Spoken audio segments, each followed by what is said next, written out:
Recently, my husband Tom and I got married.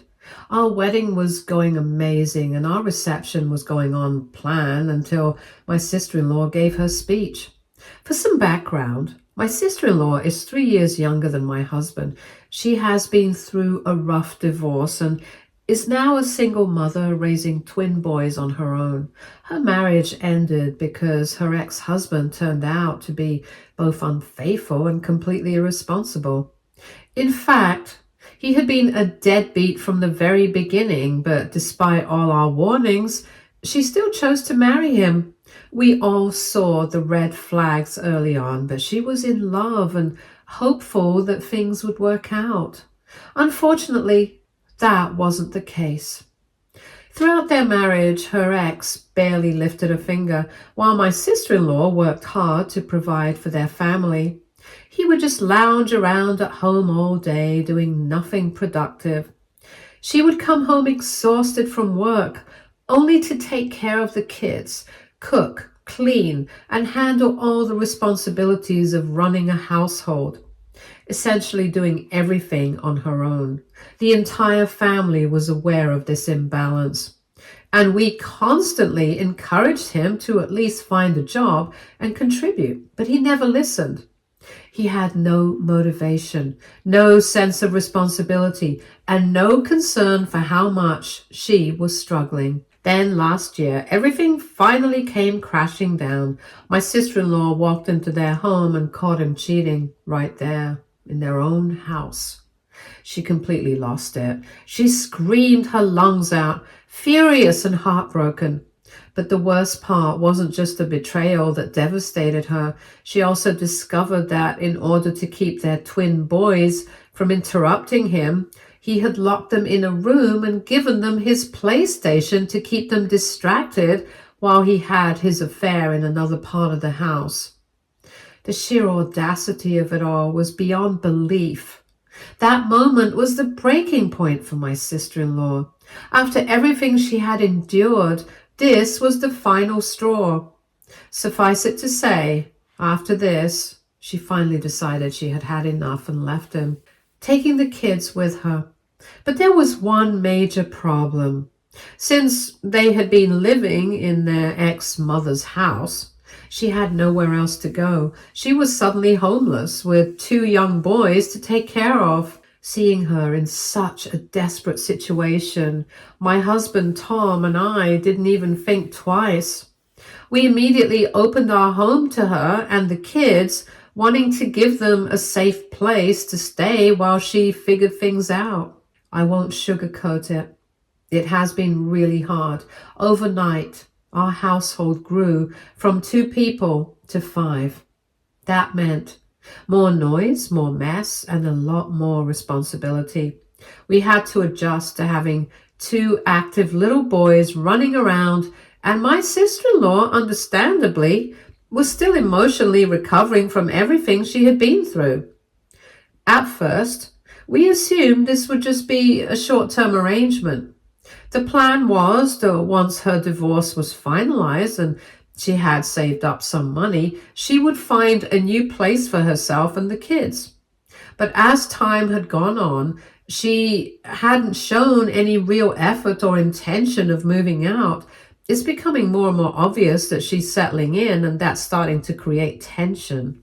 Although I really don't mind her staying with us, the problem is that she can be really entitled at times, and that's starting to wear on me. Her kids are constantly running around the house, yelling, playing, and making noise all day long. I get that they're just kids, and this is what kids do. But the issue is that I work from home, and it's incredibly difficult to focus and get anything done when there's nonstop chaos happening right next to me. Before they moved in, I used to do all my work in the guest room. It was quiet, private, and the perfect space to concentrate. But since I had to give that room up for them, I don't have many options left. Now I'm either forced to work from my bedroom or the living room, neither of which are ideal. When I work in my bedroom, I try to keep my door locked so I can get some uninterrupted time. But that barely helps. Her kids will not leave me alone. They knock on my door nonstop until I open it. And even after I tell them I'm busy, they keep coming back and disturbing me every time I close the door. What frustrates me the most is that when I bring this up to my sister-in-law and ask her to keep her kids under control, she just brushes it off. She'll shrug and say, "That's just how kids are." It's as if she doesn't even try to help or understand how difficult this is for me. She also lets her kids watch TV in the highest volume. If I ask her to lower the volume, she demands that I should work using earbuds if it's really disturbing me. From the beginning, my husband and I have always believed in sharing the workload. We've never had a situation where one person does everything while the other just sits back. So when my sister-in-law moved in, we made it clear that she needed to handle her own laundry and dishes. However, she never did. It was always me or my husband who had to pick up after her, and it has been very frustrating. On top of this, sister-in-law acts like we owe her even more. It isn't enough that we have given her and her kids a place to stay, which is a big help in itself, but she expects us to cover her kids' food entirely. Her boys are very energetic and have huge appetites, so anytime we bring snacks or extra food, it is gone in just a few days. Then, instead of getting more herself, she turns to us and demands that we restock. If we push back and tell her that she needs to buy the groceries herself, she gets defensive and starts guilt-tripping us. She goes on about how she's a single mother and how she needs to save as much money as possible. It is frustrating because we were already doing so much for her, yet she still expects more without any gratitude or effort to contribute. This year, my husband got an amazing work opportunity, one that was double his current salary. We were both over the moon about it, but at the same time, we were a bit unsure. Moving to a new city and starting over is a huge step, and we wanted to weigh the pros and cons before making any final choices. We were in the middle of discussing everything privately when my sister-in-law happened to overhear. The moment she found out about his new job, she completely lost it. She threw a massive fit, accusing us of abandoning her and the kids during what she called was such a tough time. She made it seem like we were heartless for even considering leaving, and then went on to call us selfish for running after money instead of staying put in the same city for her sake. It was completely unfair because this was our life, our future, and our decision to make, yet she was acting like we owed it to her to stay.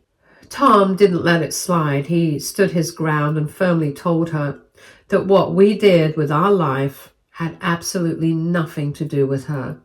But instead of accepting that, sister-in-law took things even further. She ran to my mother-in-law and father-in-law, dragging them into it and twisting the whole situation to make me look like the villain. She told them that I was the one pushing her brother to leave their hometown, that I was being selfish and tearing the family apart. Suddenly, I wasn't just dealing with her tantrum. I also had my in-laws breathing down my neck, too, questioning our decision, making me feel guilty for wanting something better for our future. My in-laws are far more reasonable than my sister-in-law. We're very close to them, and they genuinely love me just as much as they love their son. So they also weren't thrilled about the idea of us moving so far away. In the end, after a lot of discussion, we decided not to move. It was ultimately our choice, but the whole situation left a bad taste in my mouth. Sister-in-law had created unnecessary drama, acting like a victim just to get her way. It was frustrating, but we tried to move forward and put it behind us. Fast forward to this year, and Tom and I finally decided to get married. We had been engaged for a long time, and this year just felt like the perfect time to officially tie the knot. It was supposed to be an exciting, joyful moment for us. But of course, sister-in-law had to make things about her again. She volunteered herself as the person who would plan our wedding. Keep in mind that no one asked her to. I didn't even want her to. In fact, the moment she brought it up, I shut it down. I made it very clear that my mother and I would be handling the wedding planning. I have very particular tastes, and I already knew that if sister-in-law got involved, she would bulldoze over my decisions and make everything about what she wanted instead of what I wanted for my own wedding. However, sister-in-law kept insisting and took charge of our wedding all on her own. At first, I'll admit, she did try to accommodate some of my preferences, but that didn't last long. Before I knew it, she was making decisions on her own, completely ignoring what I wanted for my own wedding. For example, I had my heart set on a white and pink theme. It was something I had always envisioned, soft, romantic, and beautiful. But sister-in-law decided that white and beige would be more elegant and started pushing her vision instead. Next, I wanted roses for our centerpieces, classic, timeless, exactly the vibe I was going for. But again, she dismissed it and insisted that lilacs would be better. The most frustrating part was that me and my husband were the ones paying for everything. Yet, sister-in-law was acting like she was in charge, as if she was footing the bill. She was making decisions like she was the bride instead of me, completely steamrolling over what I wanted. It was beyond frustrating, and I could feel my patience wearing very thin. When it was time for me to choose my bridesmaids, I picked my cousins, people I'm actually close to, and wanted by my side on such an important day.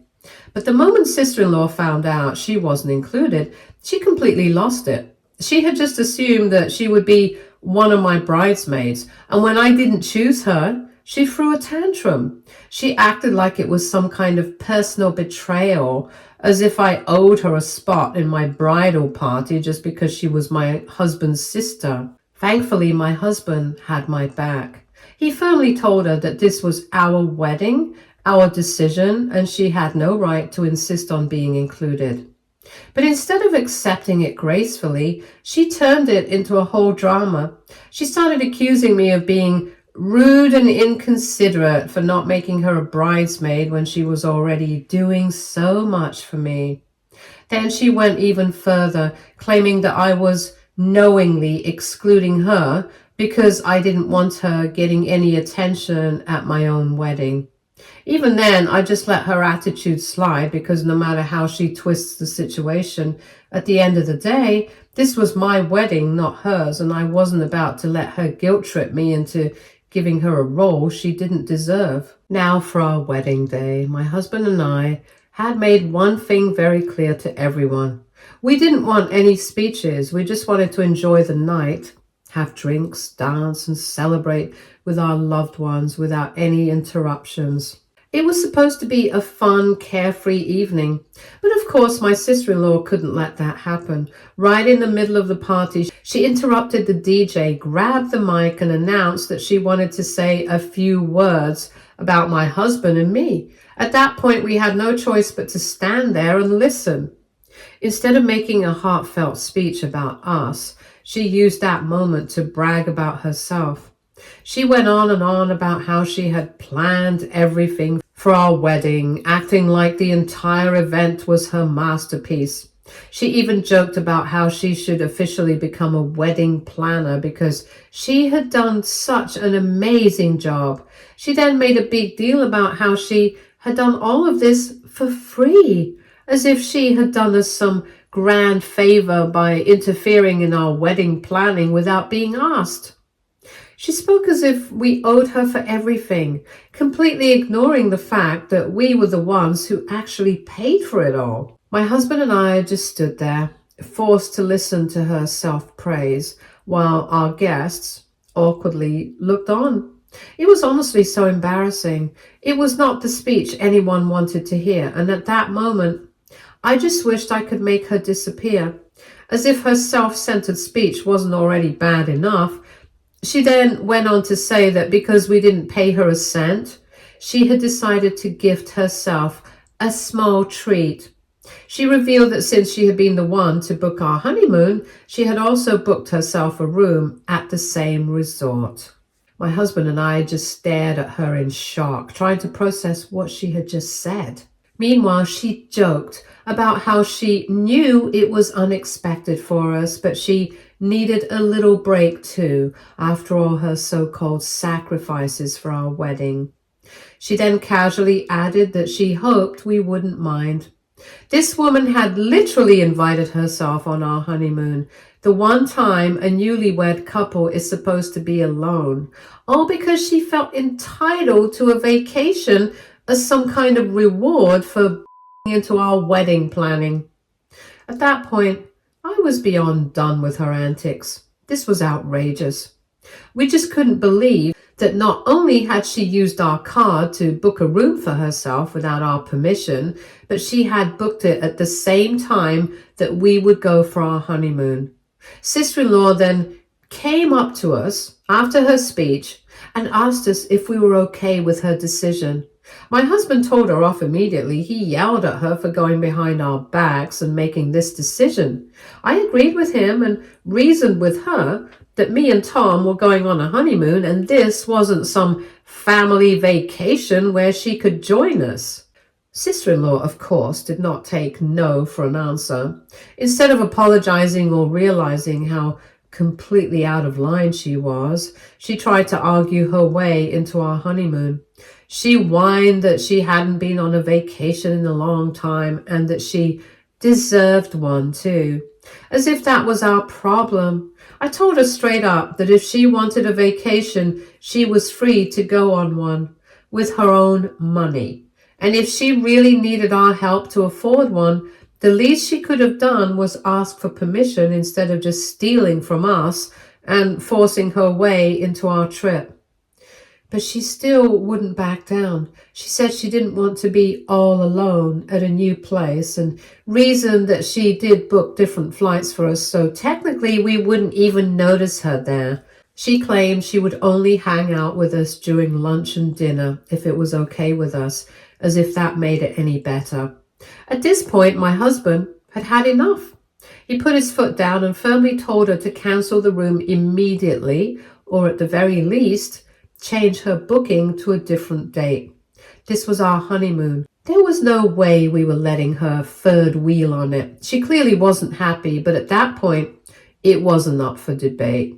However, sister-in-law burst into tears and flat out refused to cancel or change her booking. She was acting like she was the victim in this, like we were being cruel for not letting her crash our honeymoon. At this point, my in-laws were standing nearby and had heard the entire argument. My father-in-law, to his credit, completely agreed with us. He understood that this was supposed to be a special trip for just me and Tom, and he acknowledged that sister-in-law was way out of line for forcing herself into it. But my mother-in-law, instead of backing us up, took sister-in-law's side and told us that we should just let it go this one time, since she had already booked the tickets, and let sister-in-law tag along. She actually tried to justify it by saying that sister-in-law wasn't independent enough to go on a vacation alone, so we shouldn't really get angry about it, as if that was somehow our problem. Then she turned to Tom and tried to guilt trip him, saying that as her brother, he shouldn't have an issue bringing his sister along. I couldn't believe what I was hearing. This was our honeymoon we were talking about. This was supposed to be a once-in-a-lifetime intimate trip for just the two of us, and here she was, acting like we were being unreasonable for wanting privacy. I could tell my husband was frustrated, and so was I. So Reddit, are my husband and I the a-holes here? Update 1. For everyone wondering how we didn't notice the extra charge, it's because, foolishly, we actually trusted sister-in-law and had given her our card. With all the wedding expenses piling up, we weren't keeping track of every single transaction, and we just assumed everything was fine. Now that we've checked, we realize what she actually did. She used our card, but instead of lumping everything into our honeymoon booking, She made a separate reservation for herself, and that's how she was able to sneak it past us without us noticing. The worst part is that since the booking is under her name and separate from ours, we can't cancel it ourselves. We don't have access to her reservation, which means the only way to get rid of this mess is if she cancels it.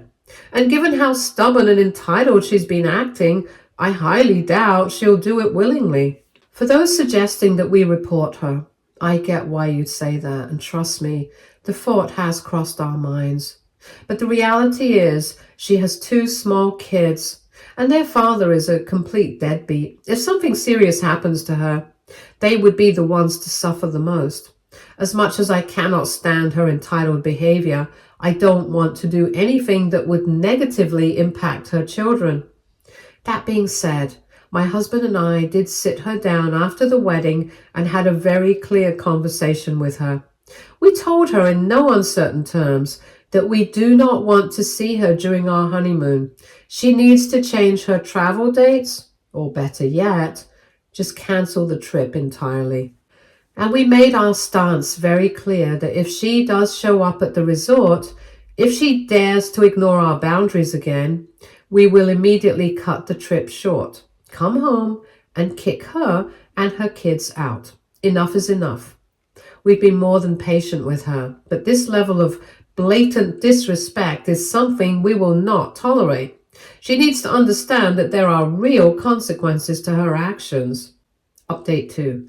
Wow, just wow. Despite everything, despite the multiple warnings, the explicit boundaries we set, and the consequences we laid out, sister-in-law still had the audacity to crash our honeymoon. The moment we spotted her, my husband and I were beyond furious. It wasn't even a shock at that point because honestly, we somewhat knew she would pull something like this, but we were hoping that she would at least have some remorse. However, we felt just pure rage that she had actually gone through with it after everything we had said. My husband didn't even hesitate. He immediately decided that we were done with this place. We checked out on the spot, fully knowing that we would lose money and move to an entirely different resort. At that point, it wasn't about the money anymore. It was about taking back our honeymoon and making it clear that her behavior was not something we would ever tolerate. Of course, the moment we left, mother-in-law called my husband, demanding to know why we had checked out. Apparently, sister-in-law had called her crying, playing the victim yet again, saying that we had abandoned her at the resort and left her all alone. My husband wasn't having any of it. He immediately told mother-in-law off, reminding her that we had warned sister-in-law multiple times and that she had deliberately disrespected us. This wasn't some accidental misunderstanding. She knew exactly what she was doing. After making it crystal clear that we weren't going to tolerate this nonsense anymore, my husband blocked both mother-in-law and sister-in-law, and I did the exact same thing.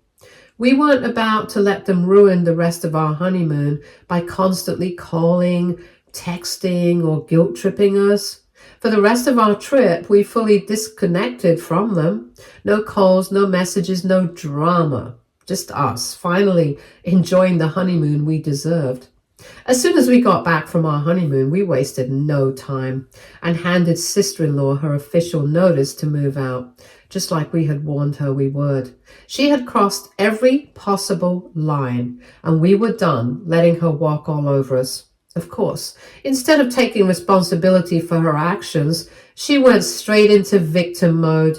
Now she's running around telling anyone who will listen that I'm the homewrecker of the family and that I'm the one teaching her brother to be this way. As if my husband isn't a grown man with his own mind. She's acting like I brainwashed him into standing up for our boundaries when in reality, he's just as fed up with her behavior as I am. It's honestly pathetic how she refuses to see that she is the reason this is happening. Update 3. It's been some time since my last update, and honestly, I wish I could say that things have been smooth. But of course, they haven't. As many of you predicted, sister-in-law did not make this easy. She flat out refused to move out, acting like our home was hers to stay in forever. Even though we had given her plenty of notice, she acted like she had been blindsided and kept insisting that we were being cruel for kicking her out. And of course, mother-in-law backed her up completely. She told us that sister-in-law was family and that we were heartless for trying to make her leave. She even tried to guilt trip us by saying that as a struggling single mother, sister-in-law needed our support and that we were wrong for even considering putting her out. It was beyond frustrating because no one was acknowledging the fact that sister-in-law brought this on herself. This wasn't about us being unfair or unkind. This was about boundaries that she had repeatedly crossed. We had been more than generous with her, and instead of being grateful, she had disrespected us time and time again. But at this point, my husband and I weren't budging either. We had made our decision, and we weren't going to let guilt or pressure change that. She had to go one way or another. After more than a month of sister-in-law dragging her feet and refusing to leave, my husband and I finally decided that enough was enough. She wasn't going to leave willingly, and we weren't going to keep arguing about it. So we took matters into our own hands. We waited for a day when sister-in-law and her kids were out for the entire day. As soon as they were gone, we sprang into action. We packed up every single one of her things, clothes, toys, toiletries, everything, and loaded it all up. And then we drove straight to mother-in-law's house. When mother-in-law opened the door and saw us standing there with boxes upon boxes of sister-in-law's stuff, she looked completely shocked. She had no idea what was happening. That's when we told her, straight to her face. Since you love your daughter so much and believe she should stay with family, it's your turn to take care of her now. Mother-in-law was stunned. She tried to argue, but we didn't stay to listen. We left everything there, turned around, and drove straight back home. As soon as we got back, we immediately changed the locks. No more chances. No more back and forth. It was over. Sister-in-law was officially kicked out of our house. It was obvious that mother-in-law had called sister-in-law the moment we left because she showed up at our house way sooner than expected. She came storming back, practically banging on our door in a complete panic, demanding that we let her in. My husband, staying completely calm, opened the door just enough to speak to her. He told her plain and simple she was no longer welcome here. Her things were now at mother-in-law's house, and that was where she needed to go. Sister-in-law lost it. She screamed at him, saying she didn't want to live with her parents and that staying with us was more convenient for her and the kids. But my husband didn't care. He just shrugged and told her flatly that it wasn't his problem anymore. She needed to figure it out, and that's when she completely lost control. She threw a massive tantrum, yelling and making a scene in front of our house. It was embarrassing, to say the least. Her kids were right there, watching their mother act like a child instead of handling the situation like an adult. Honestly, I felt bad for them. None of this was their fault. But at the same time, we had done everything we could for sister-in-law, and all she had done was take advantage of us. We were done. When it became clear that my husband wasn't going to cave, she started getting even louder, screaming at both of us like a mad woman. At that point, I had had enough. I told her very clearly that if she didn't leave right now, I would call the police.